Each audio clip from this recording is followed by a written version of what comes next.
দর্শক এই মুহূর্তে রয়েছি রাজধানীর কারওয়ান বাজার এলাকায়। আপনাদেরকে জানিয়ে রাখি যে কিছুক্ষণ আগেই কিন্তু এখানে ধাওয়া পাল্টা দেওয়ার একটি ঘটনা ঘটেছে। আ এখানে যেই কারওয়ান বাজারের যে ব্যবসায়ী সমিতি আছে তারা কিন্তু চাঁদাবাজদের বিরুদ্ধে একটি মানববন্ধন করে। আর সেই মানববন্ধনের পরপরই কিন্তু স্থানীয় যে নেতারা রয়েছে তারা কিন্তু তাদের সাথেই কিন্তু ধাওয়া পাল্টা দেওয়ার একটি ঘটনা ঘটে।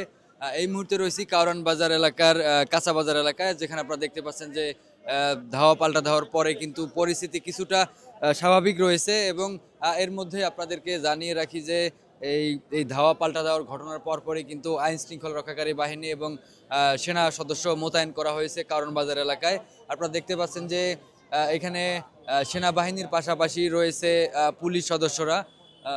দর্শক, আপনাদেরকে জানিয়ে রাখি যে চাঁদাবাজির যে ঘটনা রয়েছে সেই ঘটনাগুলোর জন্যই কিন্তু যে বণিক সমিতি আছে, বণিক সমিতিরা আজকে একটি মানববন্ধন করে। সেই মানববন্ধন করার পরপরই কিন্তু স্থানীয় কিছু নেতা রয়েছে, তারা সেই ব্যবসায়ীদের উপর হামলা চালায় এবং এই হামলার পরপরই কিন্তু এই এলাকাটি মোটামুটি থমথমে পরিবেশ বিরাজ করতেছে। এবং আপনাদেরকে দেখানোর চেষ্টা করছি যে এই ঘটনার পরেই কিন্তু আইন শৃঙ্খলা রক্ষাকারী বাহিনী মোতায়েন রয়েছে এবং তারা কিন্তু এসে এই পরিবেশটাকে শান্ত করার চেষ্টা করছে। কি আমাদের আগে ৩-৪ দিন আগে আমাদের এখানে মার্কেট কমিটিতে একটা মিটিং হয়েছে। মিটিং হওয়ার পরে আমাদের যে ব্যবসায়ীরা ক্ষতিগ্রস্ত হয়েছে, এর জন্য আমরা থানা বা সেনা ক্যাম্পে আমরা অভিযোগ করছি। অভিযোগ করার পরে আমরা মানববন্ধন করব, এটা আমরা সমস্ত মার্কেট এবং ব্যবসায়ীরা মিলে আমরা একটা আলোচনা করছি। এখন এই মানববন্ধন ১১টা থেকে ১২টা, এই মানববন্ধনে আমরা শৃঙ্খলাভাবে দাঁড়াইছি। অতর্কিতভাবে এসে আমাদেরকে এই মানববন্ধনে হামলা করা হয়েছে। হামলা করেছে যারা প্রতিপক্ষ। আমরা ব্যবসায়ী, আমরা তো কর্মজীবী, আমরা তো সন্ত্রাসীর বিরুদ্ধে। না, আমরা তো সন্ত্রাসীর বিরুদ্ধে।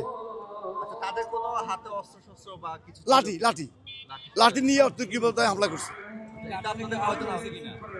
আমি তো মানে শৃঙ্খলা দায়িত্ব ছিলাম। আমি আক্রমণ থেকে আমি তো অসুস্থ রোগী, আমি চলে গেছি ওইদিকে ওই মাথায়।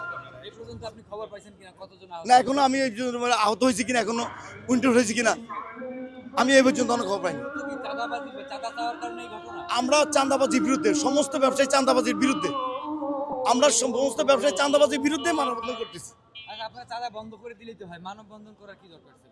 ভাই, এটা তো সিস্টেমে হয়, চাঁদা তো এমনি এসে নেয় না, সিস্টেমে হয়। সিস্টেম হওয়ার কারণে তো একজন সবার সাথে একসাথে নেয় না, একজন এক ত্রুটি এক ভুল ধরা তো এগুলো আক্রমণ তো হয়।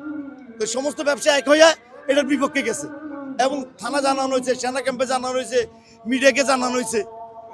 আপনারা যখন মানববন্ধন করেছিলেন তখন কি ক্যাম্প থেকে সেনাবাহিনী কিংবা পুলিশ ছিল কিনা?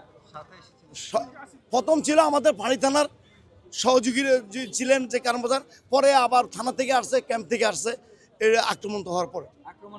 আসছে। জি জি জি। আপনারা যখন মানববন্ধন করেছেন আপনারা তো আগে জানিয়েছিলেন, সেই সময় কোনো প্রোটোকল দিয়েছিল? প্রোটোকলে যে আমাদের কারওয়ান বাজার পানি থানার ওনারা ছিলেন, আপনাদের সামনে এই ঘটনা ঘটছে? ওনারা দায়িত্বে ছিলেন। এখন দেখে গেছে ওনারা ছিলেন ৫-৬ জন, আসছে ১-১৫০ লোক, তাই ওনারা কিভাবে মোকাবিলা করবেন? পুলিশের সামনে এই ঘটনা ঘটছে, তার মানে পুলিশ সাক্ষী? ওনারা ছিলেন। আচ্ছা, এর নেপথ্যে কোনো নেপথ্যে কারা আছে যদি একটু বলতেন? নেপথ্যে কে আর আছে এটা তো আমি বলতে পারবো না। না, কাদেরকে আপনারা চাঁদা দেন? চাঁদাবাজ এটা সবাই জানে, মিডিয়া জানে, প্রশাসন জানে, ব্যবসায়ী। আমি তো বলতে পারবো না, একজন না তো, আমি একজন, অনেক লোক জড়িত আছে। না, আমি কারোর নাম বলতে পারবো না। এখানে অনেক চাঁদাবাজ, আমি কার নাম বলবো? ব্যবসা করে, রাজনীতি করে, ব্যবসার পক্ষে আছে, ব্যবসার বিপক্ষে আছে। একজন দ্বারা কি সম্ভব? না, একজন বহুভাবে কারোর মধ্যে কাঁচামাল ব্যবসায়ী রোডের কারণে, ফুটপাতের কারণে এই জন্য জিনিসটা বেশি হইতেছে। ও যে অবৈধ জিনিসটা কমে যাবে, চাঁদাবাজি বন্ধ হয়ে যাবো। বৈধ হয়ে গেলে চাঁদাবাজি থাকবে না। মূলত অবৈধের কারণেই চাঁদাবাজিটা বেশি। আপনাদের এখানে চাঁদাবাজির ঘটনা ঘটেছে, সেই ঘটনায় কাউকে তুলে নিয়ে চাঁদা না দেওয়ার কারণে মারধর বা এ ধরনের কোনো অত্যাচারের ঘটনা ঘটেছে কিনা? আমি এক কথাই বলছি, এটা সিস্টেমে হয়, সিস্টেমে হয়। শুধু হুমকিতেই? হুমকি দামকি বা আপনার মামলা দিব, যে আমলিক বানাইবো, এইভাবে।